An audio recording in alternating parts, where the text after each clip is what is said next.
The original driving vision was that of a restaurant school as opposed to the more general cooking programs that were offered by community colleges in the 1980s. The Stratford Chefs School founders were each restaurant owners, offering exceptional dining for a sophisticated theater crowd that invaded Stratford every summer and fall. School instructors were working chefs in those restaurants.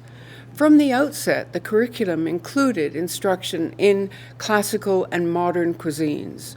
Top chefs from around the world were recruited to spend a week at the school, running restaurant dinners and advanced cookery classes.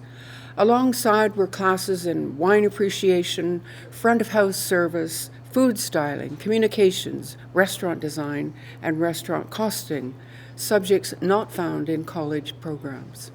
In-class training hours at the Stratford Chefs School have always exceeded the provincial requirements for community colleges. Students enrolled at the school receive more than 600 in-class training hours over the 2 years. Early on, the farm-to-table movement became a national endeavor led by people like Michael Statlander, Sinclair Phillips, Anne Desjardins, Jamie Kennedy, Anita Stewart, all of whom championed local and regional sourcing of ingredients. Northern Bounty became its flagship banner. In 1993, its first ever national conference was held right here in Stratford, with menus from 5 regions, coast to coast, all managed and executed by the Stratford Chefs School. What also helped the school through its evolution was the passionate support of the clienteles of the 3 founding restaurants. Several of these individuals joined our board of directors. The annual fundraising galas were populated by these same patrons, many of whom then used their contacts to access unique experiences for our graduate students. Having a dedicated space for teaching kitchens and a dining room has been an essential step in evolving the school to a year-round enterprise. Public cooking classes offered over the summer months are helping with the revenue stream.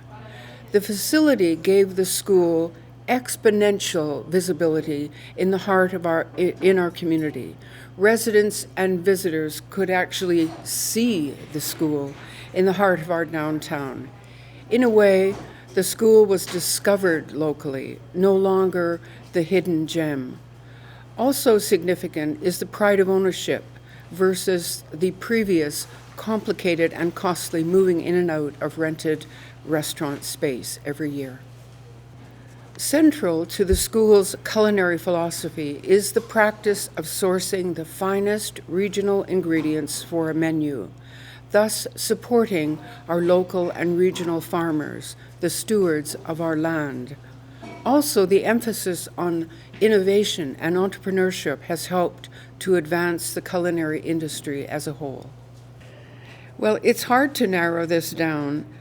Looking back to our early efforts to recruit students, Jim and I made a point to aim for equal enrollment numbers of women and men. The industry at the time was populated primarily by men, with a few women perhaps on the dish pit or at the vegetable station. Not that the ideal ratio worked out every year, but at least there was a goal. Also top of mind is the amazing roster of international chefs who still come to teach for a week at the Stratford Chefs School, setting the bar very high for our graduates. Over the span of almost 40 years, there are generations of school grads who have helmed, owned, managed many of the great restaurants in our country.